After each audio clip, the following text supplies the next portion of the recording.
పరిపూర్ణ బోధ 27. ధీమంతుడవని నీకును ఈ మహసద్బోధలేశ నివిడిస్తిని. దీన్నే మాత్రమైన మరువక నీ మనసున దలువవలయు ఈ మంత్రములను. ద్వాదశి షోడశి వాక్యములను సామాన్య మనరాదు జతనంబుగనుదాచ. సామాన్య మనరాదు జతనంబుగనుదాచ. నీ మనసు కతికిస్తి ప్రేమతో ధ్యానించు. నీ మనసు జడగొట్టదలచియు నెన్నో రీతుల చెప్పుచుండెటి. ఈ మనుషులెవరైనా అడిగినా నేర్పరించకుమని తెలియక ఈ మంత్రములను. ద్వాదశి షోడశి వాక్యములను. ఇది శ్రీ నిజానంద పోలోజు వీరయాచార్య విరచిత్ ద్వయాత్మదోషరహిత పరమతత్వే పరిపూర్ణ బోధన్నామ అష్టమోధ్యాయః. జై నిజ గురుభ్యో నమః. నిజానంద పోలోజు వీరయాచార్య ప్రభుస్వాముల వారిచే విరచితమైన శుద్ధ నిగుణ ప్రదత్వ బోధామృత కందార్థ ధరువులలో పరిపూర్ణ బోధ యందు ఈరోజు చివరి కందార్థం అనగా 27వ కందార్థం. ఈ కందార్థంలో గురుదేవులు నిజమును అభయప్రదానం చేస్తూ ఉన్నారు. శిష్యుడు ఎలా వర్తించాలి అనే విషయాన్ని చక్కగా తెలియజేస్తూ ఉన్నారు. పరిపూర్ణ బోధ అయిపోయింది, ఇంకా లేదు బోధ. ఉన్నది పొద్దుపోయేందుకే కానీ మరి ఏమీ కాదు. బోధకు ఒక హద్దు ఉన్నది. నేనున్న వరకే బోధ. నేను లేనప్పుడు కూడా బోధ చెప్తే అది బోధ కాదు. బోధ చెప్పినంతసేపు నేను ఉండాలి. అయితే ఎంతకాలం చెప్పాలి బోధ? శిష్యుడు లేకపోతేని అనేటువంటి గుర్తు కూడా రహితమయ్యేంత వరకే బోధ. తర్వాత గురు శిష్యులే లేరు. శిష్య నాయనా, ధీమంతుడవని నీకును ఈ మహసద్బోధలెస్స నిమిడిస్తిని. నా దగ్గరికి ఎందరో వస్తుంటారయ్యా. కొందరు వారి వారి ఐహికమైనటువంటి విషయాలను అడుగుతారు, కొందరు పొందనలేనివి అడుగుతారు, కొందరు ఈ జన్మకు అవసరము కానివి అడుగుతారు, కొందరు భ్రాంతి సంయుతమైనటువంటి విధానాలు అడుగుతారు. రకరకములైనటువంటి వారు వస్తూ ఉంటారయ్యా. కొందరు తెలిసి అడుగుతారు,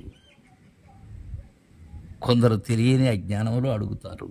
అయితే అందుకునేందుకు ఆసక్తి మాత్రం చాలా కొందరిలో ఉంటుందయ్యా. అలాంటి కొందరిలో ధీమంతుడవని, ధీశాలివని, ధీరుడవని, కుశాగ్ర బుద్ధి కలిగినటువంటి మేధానిధివని, చూసి రమ్మంటే కాల్చి వచ్చేటువంటి నైపుణ్యము కలిగినటువంటి వాడవని, నేను ఎక్కడ చెప్తున్నానో అక్కడనే వసించేటువంటి వాడవని, ఉత్తమోత్తముడవని, చెప్పిన పని చక్కగా చేసేవాడివని, అత్యంత భ్రాంతిరహిత ఆసక్తి కలవాడవని నీకు ఈ మహాసద్బోధ లెస్స నిమిడిస్తిని. నీవు నా దరి చేరి నాకు తనుమన ధనములు అర్పించి చతుర్విధ శుశ్రూషలు ఆచరిస్తూ ఇప్పటి వరకు ఈ 12 వర్షములు గురు సన్నిధిలో ఉండి సేవ చేసినందులకు నేను నిన్ను మెచ్చి మద్గురుదేవుని ఆనతో చెప్తున్నానయ్యా. ఏమీ దాచలేదయ్యా, నీకు దృఢమయ్యేటట్లుగా ఇమిడించానయ్యా. మద్గురుదేవులైనటువంటి దయానంద పొన్నాల రాజయోగీంద్రుల వారి ద్వారా నేను అందుకున్నటువంటి శివరామ దీక్షితుల సిద్ధాంత పద్ధతిని ఇమిడ్చానయ్యా. నేనేదో మత భ్రాంతులు చెప్పలేదయ్యా. నేననే బ్రహ్మాన్ని గురించి చెప్పలేదయ్యా. నేననే బ్రహ్మము లేనిదని, నేననే బ్రహ్మము కాని బ్రహ్మం ఏదైతే ఉన్నదో అది పరిపూర్ణమని తెలియజేశానయ్యా. ఇమిడిస్తేని దీన్నే మాత్రమైన మరువక. శిష్య, ఏనాడు కూడా దీనిని మరువకు నాయన.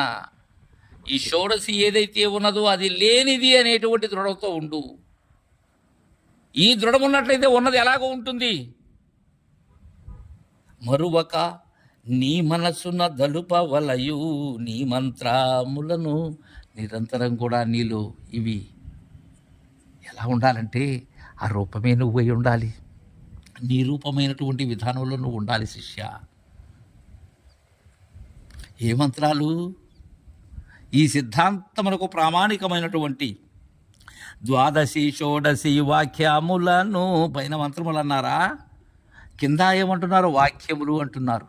ఇవి మంత్రములు కానివి, ఇవి బోధ దృఢీకరణ అక్షరములు, మహిమాన్వితమైనటువంటివి. మన కోసం సిద్ధాంతకర్త అందజేసినటువంటి ద్వాదశి షోడశి, వాటిని సామ్యము చేసేటువంటి పంచదశి. సామాన్య మన రాదు జతనంబుగను దాచ నీ మనసు కతికిస్తి ప్రేమతో ధ్యానించు. ఏంటి ఇక్కడ ధ్యానం? సామాన్యం అనరాదు శిష్య. ఇది ఏదో గురువుగారు చెప్తున్నారు, చెప్పటం ఆయనకు అలవాటు, విన్నట్లుగా ఉండటం మనకు అలవాటు అనేటువంటి భావన కాదు నాయన. ధీమంతుడు అని ఎదిగించాను శిష్య. సామాన్యము అనేటువంటి భావన ఏనాడు ఉండకూడదయ్యా. అయితే జతనమునగు అంటే సంపూర్ణమైనటువంటి విధానంతో, అత్యంత నిబద్ధతతో, నీ యత్నంతోనే సాధించినటువంటి జతనము ఇది. దాన్ని నీ మనసుకు అతికిస్తే అలా దాచుతావని నీ మనసుకు అతికించానయ్యా. వీటిని మరలా పోకుండా అతికించాను. నేనేవైతే అతికించానో వాటిని ప్రేమతో ధ్యానించు. ఎలా ధ్యానించాలి? కలలో దోచిన రూపము ఎలాగో అలాగే మూలము లేని ఈ గుర్తెరిగే శరీరం ఏమీ లేనిదని, ఈ ఉత్త బట్ట బయలు ఏమీ లేనిదని ధ్యానించు శిష్య. ఇదే దీనికి కావలసింది. ఎలా ఉండాలి ఇది? నేను చెప్పినట్టు అక్షరాల రూపంగా చెప్పటమా, పలుకుల రూపంగా చెప్పటమా? కాదు నాయన. నీ అంతరంలో అంతర్బాహ్యములందు కూడా ఏమరుపాటుగా కూడా దీన్ని మరువక ఉండటమే ధ్యానించటం. ఇది లేనిదని అది ఉన్నదనేటువంటి దృఢం పడినటువంటి దృఢమే లేనిదని ఏమీ కాని స్థితి శిష్య అది. నీ మనసు చెడగొట్టు దలచియు ఎన్నో రీతుల చెప్పుచుండెటి ఈ మనుషులెవరైనా అడిగినా నేర్పరించకు మదిని తెలియక. ఇక్కడ జాగరూకతతో ఉండాలి. చాలామంది ఉంటారు నటనాగ్రేసరులు, ఇంకా మేకవన్య పులులు. చాలామంది మీ గురువుగారు ఏం చెప్పారో చెప్పండి అంటుంటారు. ఎంతో శ్రమల పడి గురువు కరుణను పొందినటువంటి బోధ ఏదైతే ఉన్నదో దానిని విచ్చలవిడిగా ఎలా అంటే అలా చెప్పగలరా? చెప్తారా? అందులో కుమతులైనటువంటి వారు వచ్చి అడిగినప్పుడు వారికి తగ్గ మాటలే చెప్పాలి. యథార్థమైన బోధ చెప్పినా వారికి అతుకదు. అందుకే అంటున్నారు నీ మనసు చెడగొట్టదలచియు. కొంతమంది వస్తుంటారు, అది కాదు మీ గురువు గారు అక్కడికే చెప్పారు, ఇంకా చాలా ఉన్నది చెప్పవలసింది. ఉత్త కాకమ్మ కథ కబుర్లు ఏమీ లేదు. ఉన్న యథార్థాన్ని సైగతో నేనందుకునేటట్టు అందజేసినటువంటి మద్గురుదేవులను మించినటువంటి బోధ ఎక్కడ ఉన్నది? అలా అనుకోవటమే గురుద్రోహం. ఒకవేళ నీ గురువు సమర్థుడు కాక నీ యొక్క భ్రాంతిని నిన్ను రహితం చేసేటువంటి సమర్థత ఆయనలో లేనప్పుడు సరైనటువంటి సద్గురువు తెలియజేస్తారు శిష్యులకు, నాయన ఇంకా తెలుసుకోవలసినది ఉన్నది అనేటువంటి భావనతో ఆయన ఆ శిష్యుణ్ణి కూడా తరింపచేసేందుకై తాను ఆ శిష్యుడు ఇరువురు కలిసి నిజమైనటువంటి యథార్థాన్ని తెలిసినటువంటి దేశకోత్తముల ధర చేరటం అనేది సాంప్రదాయకుల లక్షణం. అంతేగాని నటించడం కాదు.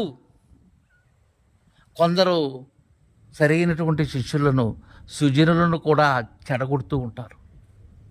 మీ గురువుకి ఏం తెలియదు, మా గురువు చాలా గొప్పవారు, ఇలాంటివి నమ్మకు శిష్య. ఎన్నో రీతులుగా చెప్తారు వాళ్ళు. ఇది వేష భాషలకు సంబంధించినటువంటిది కాదు. మోసకారులైనటువంటి వారు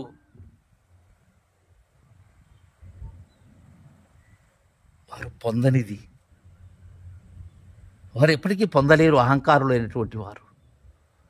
వారి మాటలైతే చాలా చమత్కారంగా ఏదో సర్వాన్ని దర్శించినటువంటి వారిలాగా ఉంటారే కానీ లోపల ఏముండదు, డొల్లా. ఉత్త మాటలు చెప్తారు, కట్టు కథలు చెప్తారు, కట్టు బానిసలను చేసుకుంటారు శిష్య చాలామంది. ఈ విషయంలో జాగ్రత్తగా ఉండు నాయన. మన గురుదేవులు మనకు బోధించినటువంటిదే పరిపూర్ణ బోధ. అది శివరామ దీక్షిత సిద్ధాంత ప్రకారం గురు శిష్య న్యాయంగా వారి గురుదేవుల ద్వారా వారు యథార్థముగా అందినటువంటి దానిని ఏ మహనీయుడు కూడా విచ్చలవిడిగానే చెప్తారు శిష్య. శిష్యుల దగ్గర దాచరు నాయన. ఒకవేళ అలాంటి మనుషులు ఎవరైనా అడిగినప్పుడు వాళ్ళకు ఏర్పాటు చేయకు, ఏర్పరించకు అంటున్నారు ఇక్కడ. ఏర్పరించకు అంటే ఏంటి?